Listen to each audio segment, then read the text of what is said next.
Okay mga brothers, welcome sa aking channel. Ito, meron na naman unit dito na dumating para magpaayos ng kanyang motor. Bali, ang issue nitong motor na ito mga brothers, pagka kinakambyo nyo po ay kumakadyot, at pag nagbabawas, ganun po ang problema.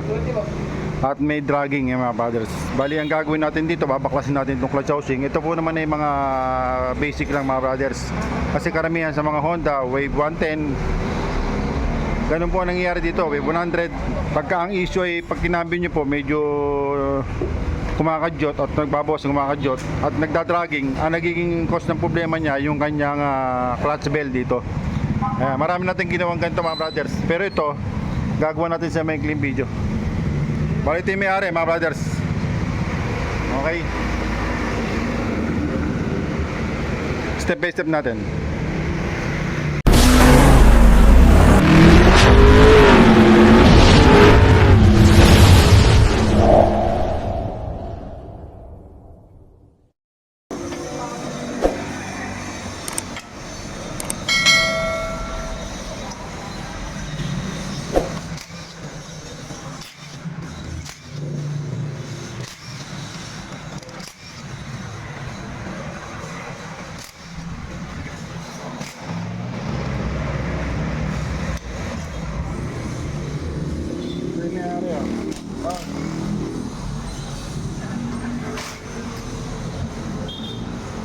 Okay.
May marking po ito mga brothers. Bali, sisetro lang natin itong marking na to doon po sa kanyang shift pedal. Yan.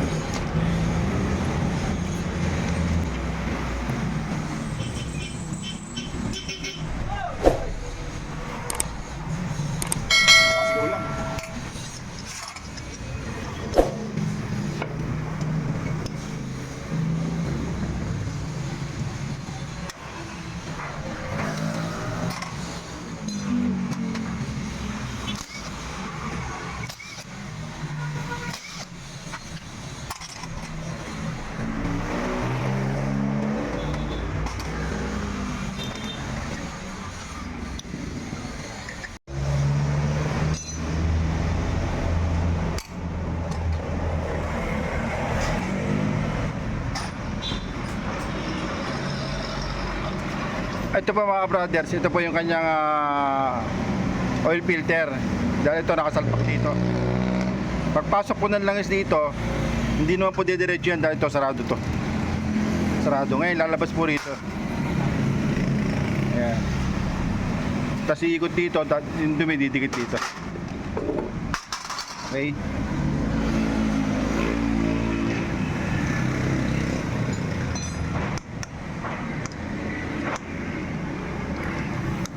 Ngayon, tanggalin po natin yung kanyang crown nut. Ayan. Kailangan natin ng special tools.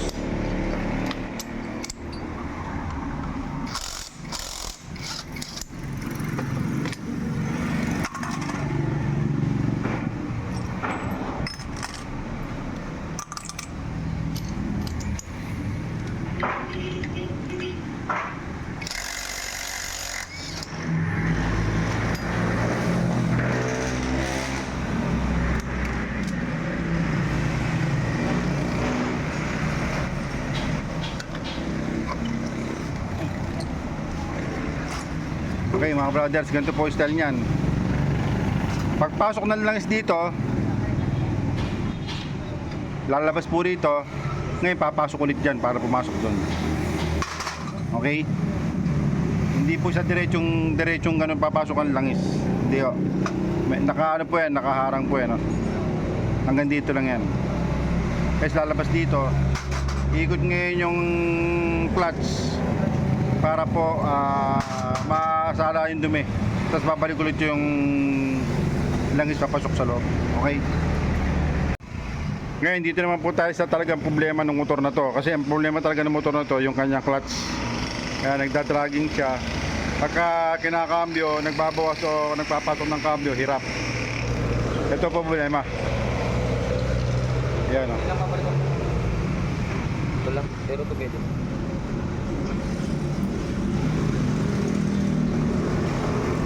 Dapat po kasi yan, normally itong ganitong bell, dapat po yan pantay. Eh lumalaki po yung buka nung clutch shoe, kaya hindi ko gaano siya kumakapit.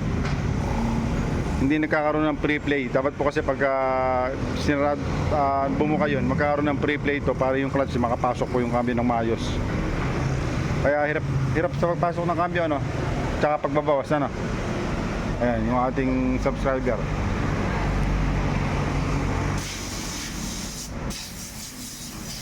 Ipapalit natin. Sarang mati. At itong motor na to mga brothers ay Wave 110 CX, Wave CX 110. Ang lalagay natin pang XRM 110. Pares lang yan, oh. Ayan. Bakit na hindi? Bakit na? Kukunin na yung gitna. Ngayon magkaiba lang sila sa gitna. Kukunin lang natin to.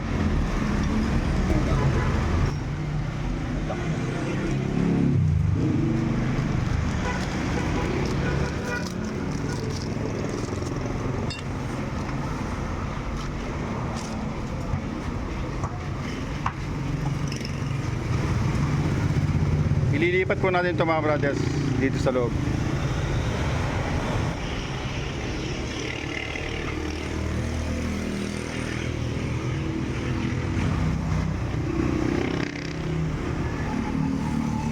Pero ito mga brothers, hindi na natin papalitan. Okay pa to.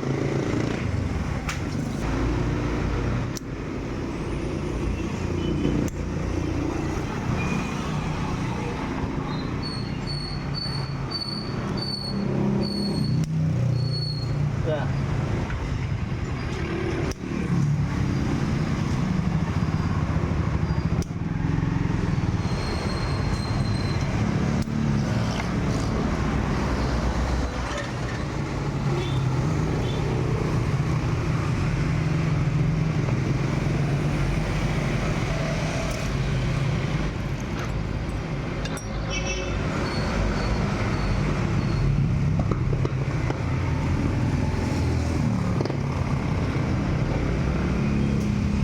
Yan, lilipat po natin ito mga brothers.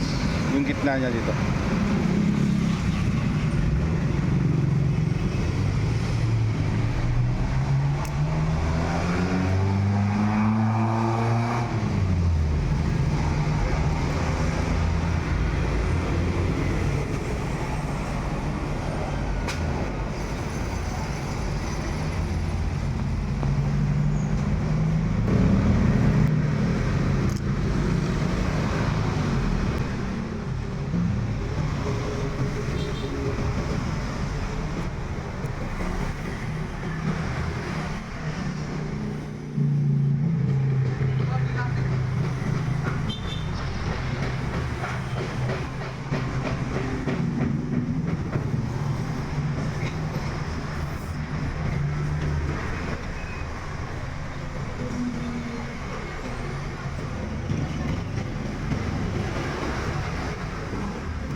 Lagay natin na spring.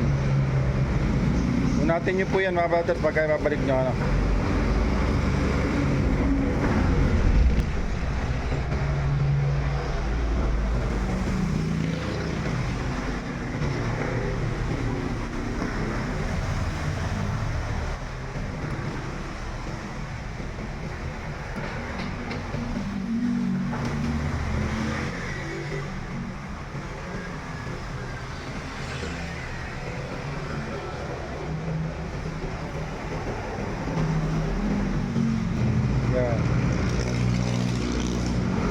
Kailangan po maglaro po yung spring niya mga brothers para yung kanyang clutch ay gumana ng maayos.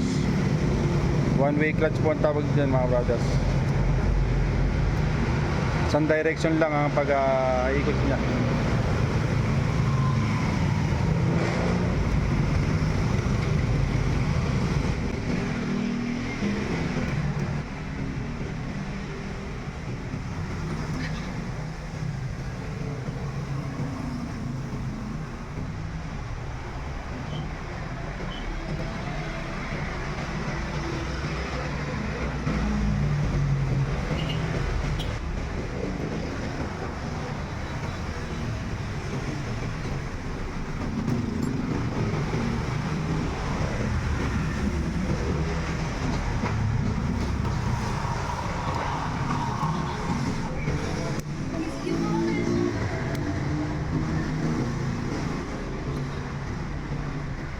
Okay mga brothers, ito nilipat po natin yung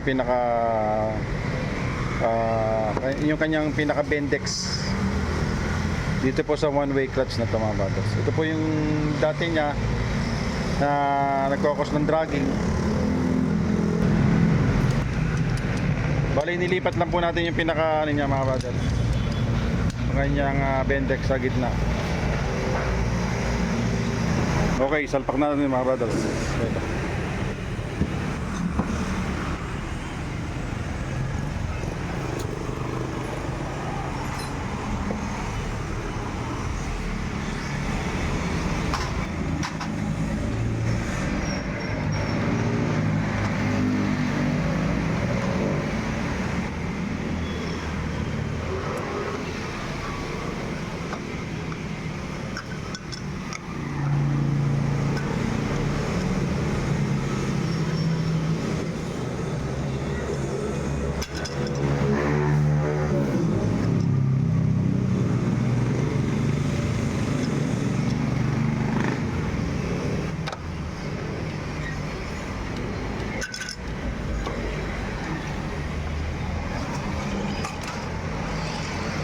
Ito mga brothers, malaking bagay ito para yung ating clutch lining mahalagaan ng langis. Kasi po, yung langis dito napipirmis para lagi nakalublob sa langis yung ating para wag mag-slide o masunog.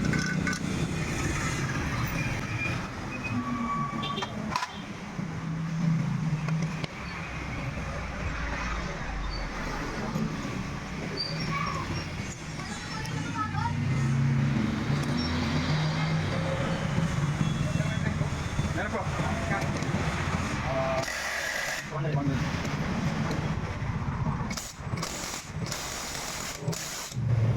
Ilan? Isa lang? Sige. Dito.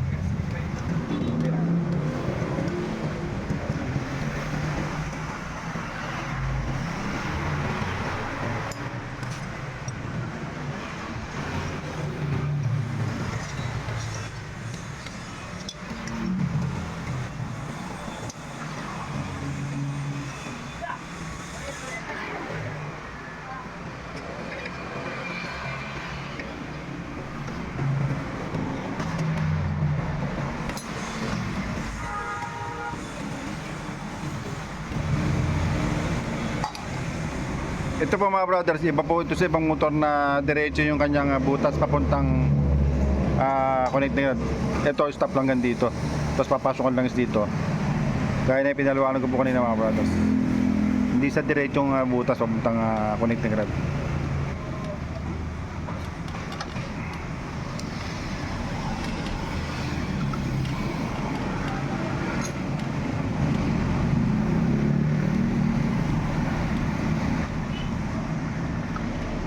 Okay.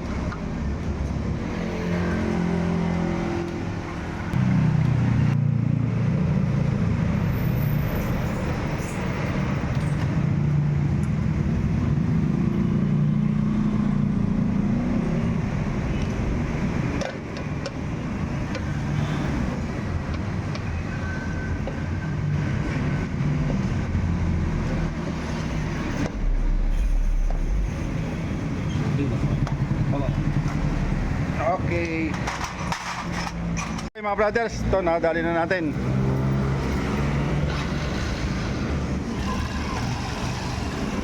Okay.